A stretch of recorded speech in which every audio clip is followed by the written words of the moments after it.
world. And we are locked in. Myself, Max Van Auken, Dave the Wave, looking fresh over there. What an episode do we have in store for you?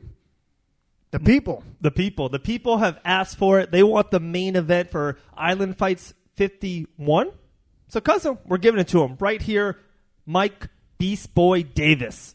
And his coach, Pete White from Pete White Boxing MMA. Guys, this is a duo. This is one for the ages. If Mike wins, he has a potential shot at becoming a UFC fighter. Looking for a fight. Dana White, December 21st, Island Fights, Pensacola, Florida. Get your tickets, Ticketmaster. I hope you guys enjoyed this one. Okay, we are on. We have Pete White, Coach Pete White Boxing, MMA. How we doing, brother? Doing good, doing good. Good to be here. In the middle, we got Mike Davis. No. Mike Beast Boy Davis in the middle. And at the end, in the nice pink shirt, we got man that made this all happen. With the iPhone 8. 4Q. Yeah. iPhone 8 made it work. That's Max like Van Auken. The Aquaman of the Locked In podcast, Maxwell Van Auken. Never accepted it, and the name is Max, not Maxwell. Off to a good start, I guess. Yeah. So, guys, sponsor plugs. Always got to start off with that. Fit Meals, My Fit Meals. I think all of us up here are with Fit Meals, so make sure you get on that. myfitmeals.com. We also have Richie from Pep-Boys who works wonders. People at the warehouse. Whether you need a car repair or you need you check your fluid, tires, anything you need, it's extremely convenient. The prices are great. And once you go one time, you don't have to go back. Because I know that's an issue with a lot of other people, is once you go to something, you have to keep going. It's a reoccurring issue. And Magna Loops. Dave, explain Magna Loops for those who don't know. It does wonders. We were just talking about it before air. It does 8 things. It can hold Christmas light wires. Yeah. All your electrical wires behind your TV, your music stuff. The best thing, it holds chips. Like, yes. You open a bag of Cheetos, you just wrap it around, and it's got 2 magnets and loops it. Oh, nice. Keeps your Cheetos fresh, so it crunches. Don't tell that to Taylor. I don't like Cheetos. Uh-oh, Taylor White in the building. But let's get right into it. We have Michael Davis. You're the main event now. Island Fights 51. Pensacola, Florida, December 21st. You can get your tickets on Ticketmaster, one of the best cards in the business, arguably of the year. What is it like, you guys? You're how many days out now? 9? Yeah, 9 days, less than 10 days away. That's quick. Yeah. Yeah, we're getting close fast. It's right around the corner. You just told me Aquaman comes out next week. I had no idea that came out next week either. I know. Aquaman's coming. We got to go see that next Friday, just before the fights. So it's like main event fight. We talk about it a little bit, but Aquaman, we're like all in conversation. How good is it going to be? DC. It's not Marvel. It's the best. I'll tell you one thing. Let's just start off with Aquaman for a second. Okay. It's going to be one of the best DC movies because I think Wonder Woman and the Batman movies are the best DC movies. Yeah. Like Batman, Heath Bane, Ledger, Bane, Heath Ledger, all those, Joker. yes. So all that good stuff. I think this will go right in that category. I don't know if it's going to be better than Bane, but are you done with the stand? Here, I'll put it over here for you. But Aquaman's going to be better than Bane. Ooh, is that locked in, Pete? That's First locked into the night? That's all locked in. I'm a Bane guy. It was so funny. It was on I Taylor's like Bane Instagram. Too.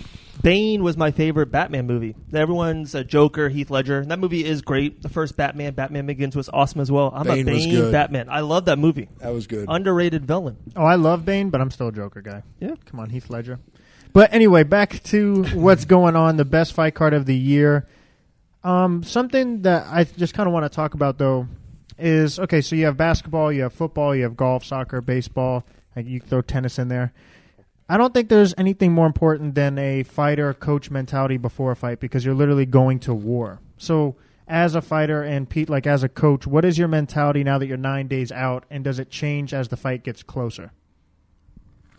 We just kind of dial in, make sure I start riding his ass a little bit more, making sure that he's on point with his weight, that his conditioning is up to point. I leave that stuff up to him. He takes care of that, on his own, doing his marathons every day in the LA Fitness and stuff. So, we got to this is the point where I make sure everything's taken care of as far as the medicals, all the sponsors, all the stuff that we need to go over there with to make sure everything's ready to run smooth. So now all he has to do is dial in for his weight cut and just ride it out smooth. He gets his massage this week, next week before we leave. He does all those things, and we get the haircut done over there and gets all smooth. That's all he needs to worry about is all that stuff. I take care of all the rest at this point. So it's like the minutia. It's not about heavy conditioning, heavy lifting, heavy pad work. So the hard physical work is done. Now it's just the details and making sure you look fresh and all the medicals, like you said. You got to look and feel like $1 million to walk in and fight like $1 million. So we've been pushing and doing all the hard stuff, and he's been working his butt off, and going from ATT Orlando, ATT East Orlando, Fusion XL, bouncing around Cognito, and hitting Gogito.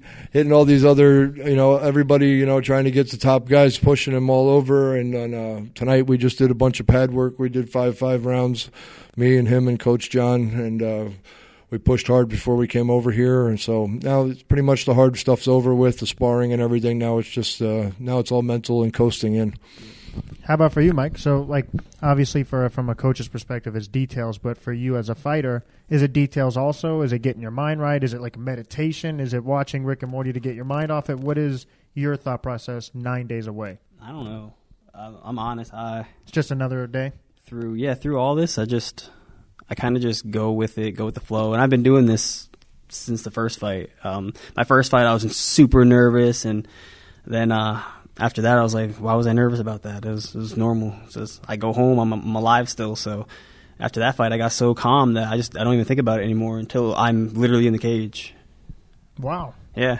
So it's the calm mindset. I think that's better, though. I think when fighters fight with the adrenaline and the aggression, I feel like people get nervous. That throws you off because you try to throw too hard, you overdo yourself, or you throw too light and underdo yourself. Or adrenaline dump. Yeah, very few fighters are able to do that, are able to control their mindset and stuff like that.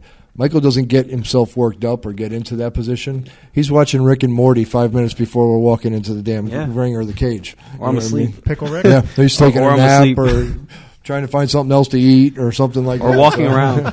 Walking around, I can't sit still, so I always walk around. The 3 fighters that stick out to me the most that are always calm under the bright lights is Conor McGregor, obviously. Like the Aldo fight, he just seems so calm compared to Jose Aldo, who's so tense. And I don't know if you want to say nervous, but I would just say it tense. Lyoto Machida is the other one.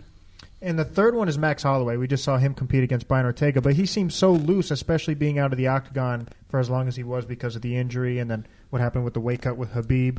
And I think all 3 of those fighters were incredibly successful, all champions, so obviously it seems to work being calm before a fight. Yes. After being out for a while and Max stepping into the cage to fight Brian Ortega, which was absolutely not an easy fight to take, that kid looked as smooth as silk. I was like he didn't miss a step. Taking credit. He was Max? calm and cool and collected. I did. You did? Yeah. And props off to Ortega for holy shit. Hard for days. The pounding that kid took and never went down. Yeah. Never went down. I never felt like he was in trouble. Unbelievable. I never thought he was going to get TKO'd. Nope. They should have stopped it. I was happy with the doctor stoppage there in the middle of the fourth. I thought that was perfect. It should have probably been stopped before that, but you know what? It's a title fight, so these guys got to work for it. Sure. And so you compete. Your weight fluctuates, right? So you can fight at lightweight. I don't want to. But you don't want to? No. You can fight at featherweight? I stick to featherweight. So, okay, Max Holloway's obviously the featherweight champion. You, as a featherweight and an opportunity to fight in the UFC now, you have to look at this as, and I'm sure you do, as people that you may fight one day. Do you look at Max Holloway as the greatest featherweight of all time now? After dismantling Jose Aldo, who's the most decorated featherweight of all time twice, and his only loss was to Conor McGregor, and since then, a 13-fight win streak, and everybody he's fought, he's dismantled. Do you look at him as the greatest, or is it still Jose? Is it Conor? I don't think Jose Aldo. You don't? I don't think he's probably like top 5, but I don't think he's out there. Conor McGregor has it, but he's not a 45er. He almost dies every time he goes to 45. Yeah, so. it's ridiculous. He'll never go back to 45. I never see him at 45 again. Yeah. Too much money. But even after not defending the belt once, can he be considered the greatest at that weight class? I don't think so. Connor? Yeah. No. Yeah, and I'm a Connor guy. So it's Holloway now. I think Holloway holds the 45 reign right now. I think he's going to hold it for a while. Mike gets there. That kid's a tough kid, man. Kid's a tough kid. Oh, he is. And you heard the rumors about the 165-pound weight division? Ridiculous. Okay, so you don't like it? No. Why is that? Why would you put a weight class in at 5 pounds to go between 165 and 170? How about dropping a weight class in at 225? That's what I love. I was just going to say that. They're going to 215 or 220?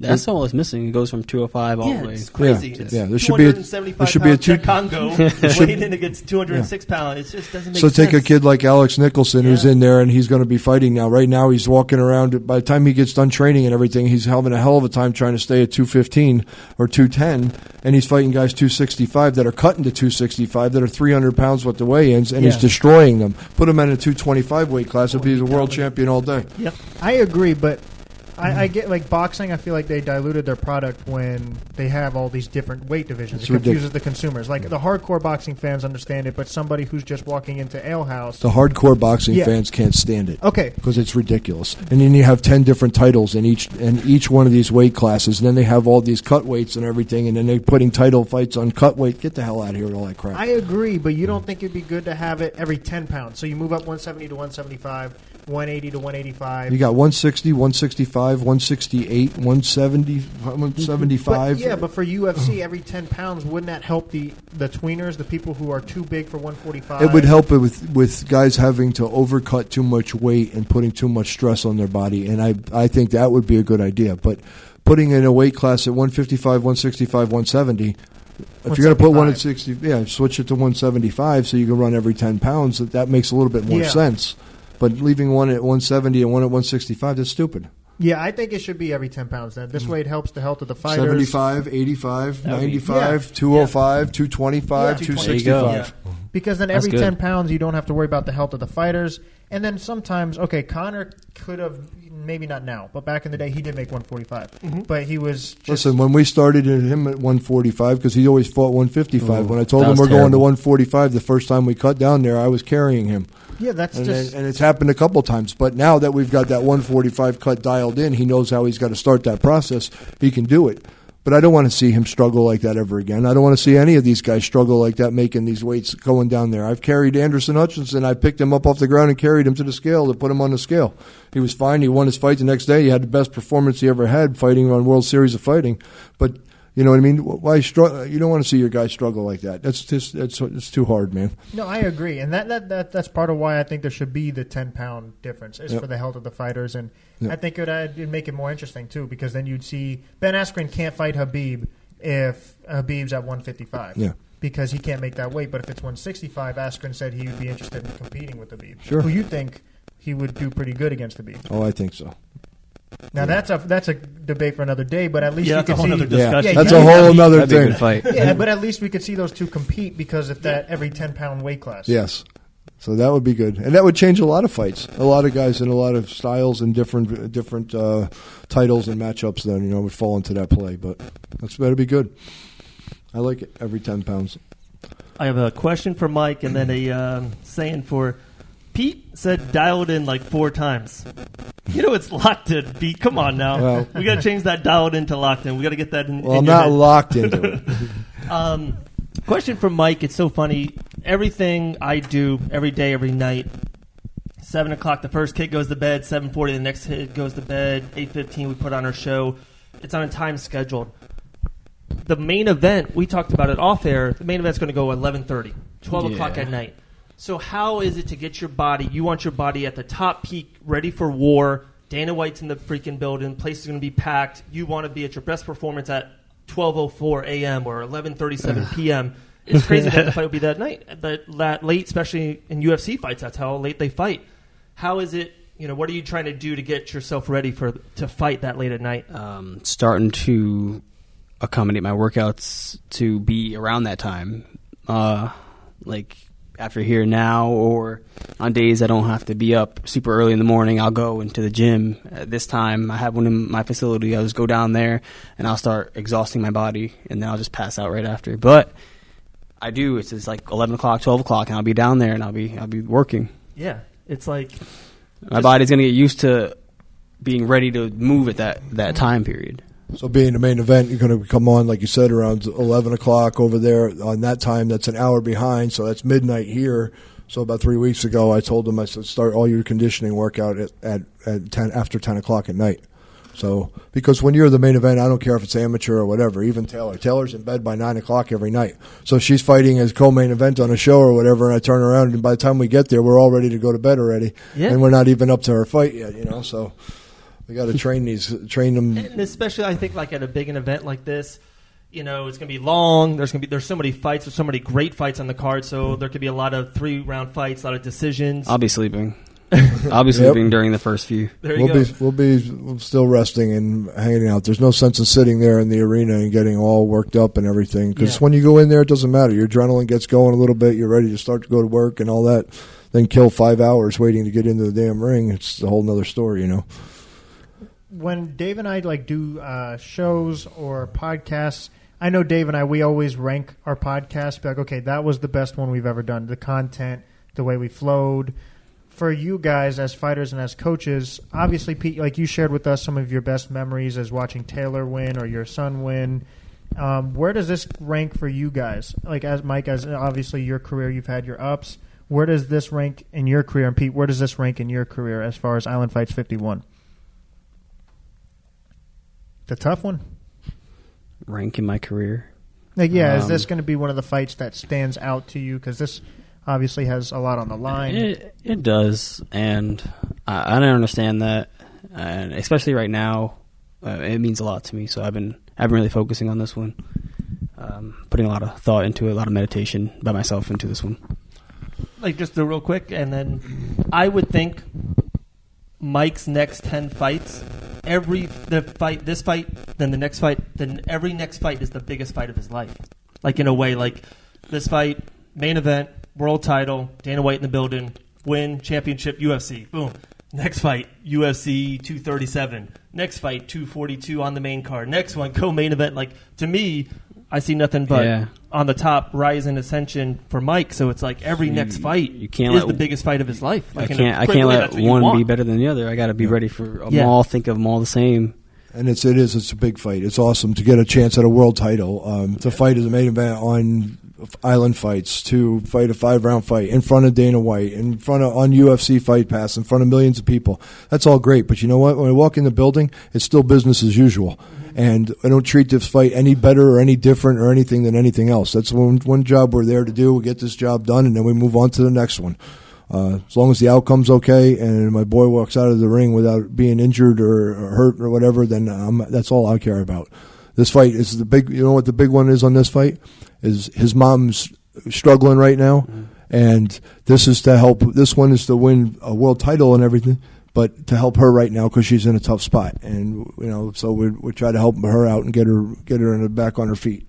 So everything has meaning and everything is important, but as long as he's healthy and we win the fight and we move forward, we get the contract, we just keep going. That's it. Nothing gets treated any differently. I think that's the mentality you have to have. Mm-hmm. It's just you guys are obviously experienced as a fighter and as a coach. And your relationship, I told Dave, before this, I think one of the most important words in sports is growth. Like, there's a lot of players that are okay college players, but you see them grow and they become great NBA players, great NFL players. Do you, Mike, obviously you've improved every time you fight. And do you see the growth in yourself when after the fight you look at the film? Is it the growth in camp? Is it the growth just you're sitting on the couch and maybe it's your mentality? Do you see the growth yourself? Yes. This whole camp, I took that fight, my last fight, really to heart. I made a lot of unnecessary decisions. I jumped to a bunch of things and I made a lot of changes. But one thing I did notice, one thing I paid attention to was my growth. Correcting this very, very, very slight mistakes that I made. I talked to a lot of people, got a little insight. I don't want to change anything because what I do my way, I do best.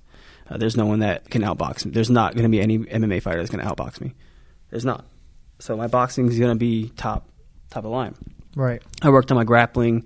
I worked on my stance. I worked on being more fluid, more loose, and during the sparring sessions, I put it all together. I see how it works. I see how it feels. And my last, 4 sparring sessions, untouchable. Absolutely untouchable. So the growth is coming.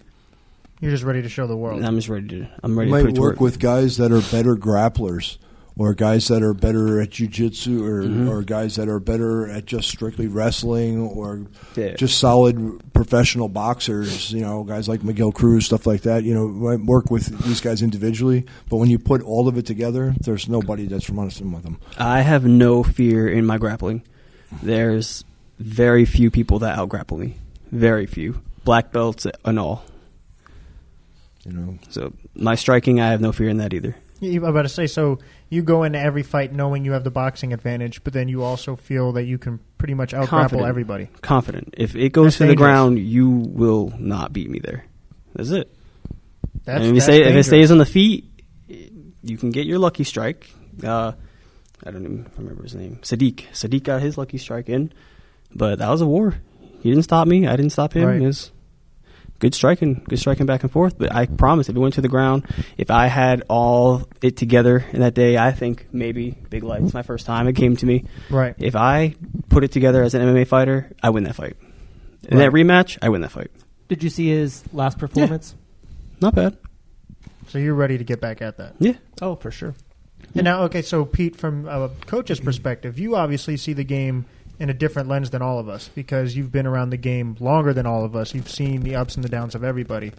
When do you see the most growth? Is it just a regular Monday in the gym, or do you see it before a fight and you kind of see the different facial expressions on a fighter? When do you see the growth? Well, everybody's dialing in and looking at this and trying to fix a technique in a grappling thing or change a punch or look to check a leg or something like that. Everybody's looking for these different things, all the coaches and everything.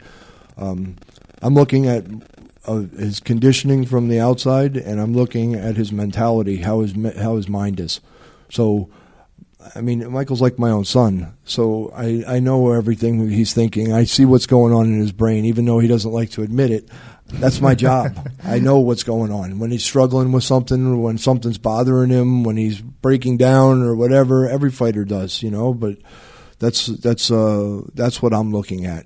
And, okay, how do I steer him in the right direction and put him back on course so that we can finish strong in this camp and do what we're coming to do? And that's the hard part, the mentality part and that. Even in the ring, in the cage when he's fighting, any fighter, when they come back to the corner, if they get back to the corner, if they don't finish him in the first round, if they come back to the corner, okay, I got to figure out what's going on in that round and then settle his mind and make him focus on what's coming out of my mouth so that he can hear it. Most fighters can't. And then most coaches are jumping in these corners, and you watch these guys, and they're in there going, they're so hyper, and they're yelling this and do this and do that and do this. And meanwhile, okay, now you've just upset the fighter more, and he can't hear anything you're saying and not focusing. So you have to break all this stuff down, put all this stuff together, and then if you're calm and relaxed and everything, then so is your fighter. So, mentality is the hard part. That's the hard thing. That's the one thing you have to figure out on all your fighters. 90% of the game, it seems like, is mental. So you have to know your fighters. Every one of them's different. Every single one of them's different. So you have to be able to pick each one apart and break them down and what's going to motivate them mentally. The last time we had Pete talking about Island Fights, we had Endo going up there for Island Fights 50. And one thing you said I loved, it's in my head over and over again. You said, Pensacola Bay Center is my house. I love that. It was a good line. And Mike's last two fights in Island Fights dominated. Is it any different at all to fight in a ring, or your last fight was at Dana White Contender Series inside an octagon? Any difference at all? Yeah, you can use that cage. You can really use that cage. And here you can't. You can't use it to get up. You have nowhere to get up. If you get taken down, you better know how to get up without a cage. And working wall drills is one thing, when you're fighting on a fight that's in a cage. But when you're not, and you're fighting in a ring, you got to use that stuff, all your advantages without it. Do you prefer either one, or it's I don't care, it's business? That's okay. I don't care. Yeah, I don't care. Reminds me of the Pride days. I love the Pride days with the ring. Every fight, I take the center. I'm always the one in the middle, so it doesn't matter. I'm not the one backing up against it, so it doesn't matter. We work on that, holding the center of the ring or the cage. Hold the center and make them work from the outside. For judges, I feel like that's a big win, a big decision right off the bat. Is you got ring control or octagon control. Yeah. What's a harder surface, the octagon bottom or the ring surface? like to get slammed? I think they're both the same. Yeah, Both the same? They're both made, as far as being the way that they're made the same exact way. It's just on who puts on what padding on there, but they're pretty much the same. A UFC canvas feels pretty good. Really? Yeah, it feels pretty good. The octagon looks huge. Yeah, it Just is even huge. from the TV perspective, the octagon looks huge. Yeah. Yeah, we were It's moving like a the football ring. field in there. Yeah, I did all the lifting last time. Alex and Pete didn't do any of the lifting. Like 3 inches to the left. Max did almost all the hard work. Yeah. With Alex Nicholson. That's the biggest ring that you can have professionally, legally. It's 24 foot by 24 foot. So that's huge in there. There's a lot of room to work inside that thing. I know everyone's like, you would go next to the Shane and Alex. I'm like, you're damn right I would go next to Shane and Well, you got to Alex. understand that makes a huge difference in how you can fight, your style of fighting. So if you're a striker and you're fighting in a cage like some of these other promotions like Combat Night or whatever, then you got an 18-foot cage, and then you all of a sudden now it's like that's a wrestling advantage. Grab them, put them against the cage, and then start working them off the cage. That takes away from all the guys that are big strikers like Chris Mixon and stuff like that. And if they want a dirty box, then that favors like Michael. Go dirty box, will get in there and bang with whoever. When anybody wants to get in there and bang, he doesn't move. He'll stay right in the pocket and throw with you. But when you got a big ring like that, now you got to learn how to use your footwork. You have to be able to cut the ring off, cut the cage off, and start chopping them down so they're not running away all the time. I know I have to ask this just because, in fairness of Socrates, so obviously he's your opponent, Come Island Fights 51. I've asked you guys both of this question before. I've asked if you studied film, and you said not really, kind of just focus on yourself, and Pete says he'll text you every once in a while about certain things to look for. Is that the same approach for this fight, or has something changed in that aspect? No, not sure. About the same? I think it's about the same. I've seen some fights and stuff. Socrates is a good guy. I've known him. He's been around the circuit for a while, and he's been doing this for years. Good guy, good fighter, and everything.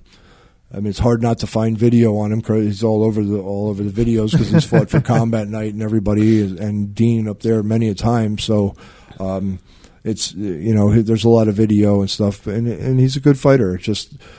We're just coming out at this in a whole different approach. We know what we need to do, and we're prepared to take it anywhere it wants to go. One of my last questions for you guys. They can't hear me. Who can't hear you? Hold it closer. All right. One of my last questions for you guys, because I know first of all, we appreciate you guys giving us your time. You're 9 days out, and you're able to get locked in with us, so we appreciate that time. What is it like finding a promoter like Dean Toole and being connected with somebody like that? Because obviously there's great guys like Mitchell out there and Dean, but there's also a lot of promotions out there that it may be tougher to work with. So how has it been working with Dean and Island Fights in this process? I think it's the best promotion that I fought for, and Dean really takes care of everyone, not just his fighters, but literally everyone. Before Dean, I couldn't get a fight anywhere. It took a year. I got one fight in a year, and then he put me in 3 fights within like 6 months when I first met him. It's perfect. Dean's, he's not. He was a regional show, and he was a local show up there. He was a regional show with Island Fights, but now his show is like national. And it's one of the best fight cards in the nation. This card is like one of the best cards ever. It is. Outside the UFC or whatever, this card is just absolutely amazing. Dean's a great promoter, and he does very well by taking care of everybody that's involved with Island Fights, all the fighters, the coaches, and everything else. But on the side, Dean's one of my closest friends. There's like maybe less than 2 or 3 people I will actually answer the phone and spend like 2 hours on the phone with, and he's one of them because every time he calls, we're on the phone for an hour or 2 talking about whatever. And what he's done for Michael and some of the other fighters I've sent to him up there and everything, he looks out for him. He takes care of him. That guy jumped on a plane and flew out to Vegas for Michael's fight just to sit ringside or cage side for us, and Michael's walking around a new pair of Yeezys because Dean decided to just send him a pair over there, which I'm still waiting. 13s, but he's one of the. I love that guy. He's one of my best friends. So I like just when he calls, we just bullshit about whatever. So awesome. Then my boy Keemon linking in. He called it, by the way, when we watched the Wilder Fury fight. Yep. I'm like, okay, it's clearly Fury. There's nobody that can argued that. He's like, it's going to be a draw, man. It's boxing. I'm like, you're crazy. There's no way it's a draw. No Kimon, you're way. absolutely right. And I'm like, I'm walking out of this if it's a draw. And it's like, draw. I'm like, oh, my God. Kimon, if everybody doesn't know, follow my boy Kimon Evans on Facebook and social media. He's been with me longer than any fighter ever. He's been boxing with me. He's pro boxer, 5-0. So we're still building. Golden Glove champion, the whole 9 yards. So. Definitely take some more time. Chris Mixon, Combat Night champion, fighting this Saturday night. Taylor White, Combat Night champion. Oh, I know there's just win streaks and champions and so many great fighters underneath the Pete White boxing umbrella. So this weekend, Chris Mixon's fighting for Ross Kellen over at Rival Fight League in Lakeland, Florida. Saturday night, he's fighting for the welterweight title over there. Champ. Yep. So we'll see if we can grab another belt up this weekend. That kid has a work ethic him and Michael, their work ethics are ridiculous. So it's just time to work. Taylor, we were trying to get her a kickboxing fight on this show. We just weren't able to get her anybody lined up to fight her. So we're going to be bouncing back. She'll be fighting in February 9th to defend her title for Combat Night as far as her MMA title. Clash of the Titans 3. Yeah, we're going to try and pick up something before that, too. If we can get a kickboxing, boxing fights. We're going to stay busy next year. We're going to hit every month. We're going to fight somewhere. We got a lot of big things coming up here. We're trying to get Anderson back in the game here and get him back in there. Some fights going. And we got a bunch of boxers and stuff that'll be coming out of the gate next year. We're going to fight a lot next year. Real quick, your gym is the best gym around. I'll say it. I sent Carlos there, a good friend of mine. He's the veteran, and he absolutely loves it. Yeah. So anybody from Dylan's age, Dave's son, to a veteran, to anybody who's just trying to get back in shape, want to compete, just be around a family atmosphere. Pete White Boxing, MMA. What's the address in case you are a local listening to this podcast? 601 Lemon Street in Port Orange. I appreciate you guys. I don't know the best, but we just keep doing what we're doing. So thank you. I'll say it. You're the best. I don't have to be humble here. And any sponsors? Well, shout out to Debbie Gamble because we can't let her go without getting a shout out to her. Debbie. Thank you, Debbie, for always following us. We all love you. Team Fake, you're in the house. They're going to be there on the 21st. Yep. Dean Toole, we love you, bro. See you soon. Coming up there, size 13, on the Yeezys.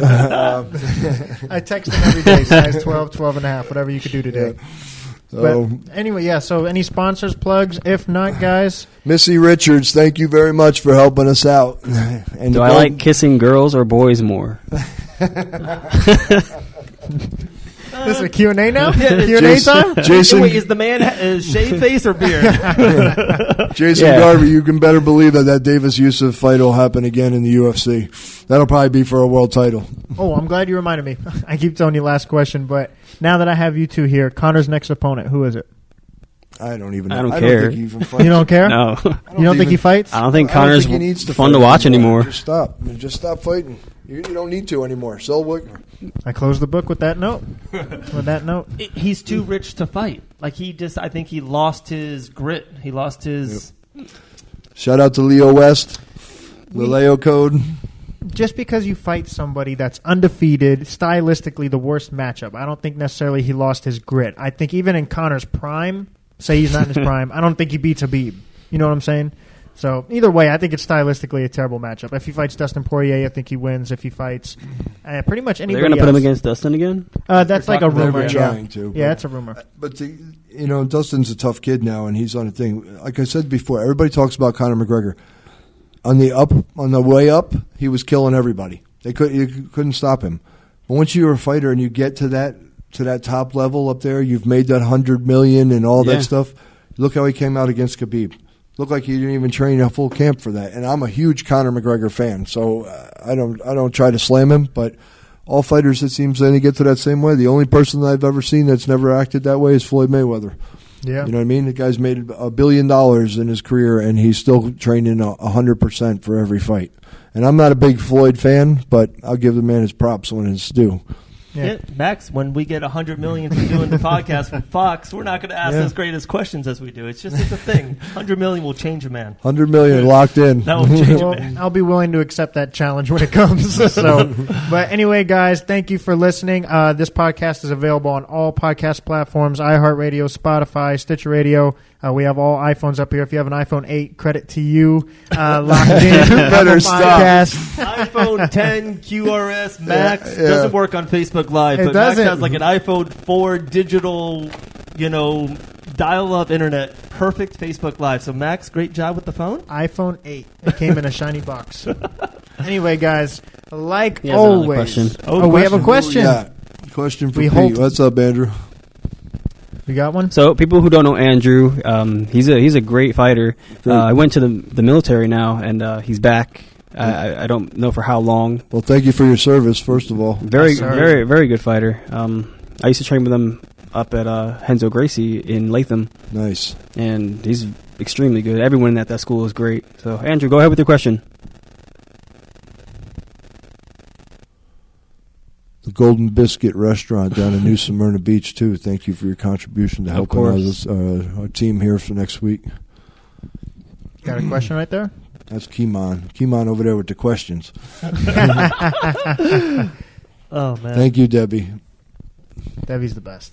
She really is the best. There's nobody that has He more is a support. jokester, though, so I guarantee you it's like a joke. It's a wait to joke see. question. Ava can't Payne, prank- we love you. Love you and Shane Payne. can't prank with Can't wait to Mike be up there Davis. and see you guys. Wow. It's my Great Pensacola family. We got a bunch up there, man. We got so many great people up there. It's going to be awesome to go home. 9 days away. Yeah, I know. Can't wait to make that drive again. No. Dean, can we get a corporate jet, please? Yeah, can we get flown up there? Private? Oh, Dave and I are going to be there. a week I early. stopped eating zebra cakes, Q-Man. I stopped eating zebra cakes, and I switched to the Christmas tree cakes. Those things It's are delicious. seasonal. I go seasonal. They're delicious. It is holiday season. Yeah. Come here, a little shout out. All Come here, right. Taylor White. Before we let you guys go, Taylor White, the next big thing. Oh, what's the question? No question. Just saying hi. Hi. You're good at this. I didn't realize how late we are. How is it? Oh, What there time she is it? Oh, What a burger. Yeah, we're Oh, definitely yes. doing Whataburger after your win, Mike. yes. All right? That was good. That was good. Hey, How do we split Whataburger a is Yeah. good. we split a strawberry shake? And I was in fight camp. Whataburger, sponsor us with burgers. Yes. Whataburger. Mike Davis. Beast Boy. Beast All Boy can right, have a guys. burger. It can be the Beast Boy burger. Look at that. Kimon said he finna go eat a brownie. All right, Kimon, What's guys. going to be at that brownie? Locked All in, right, crew. guys. It's been real, and like always, stay Stay locked locked in. in.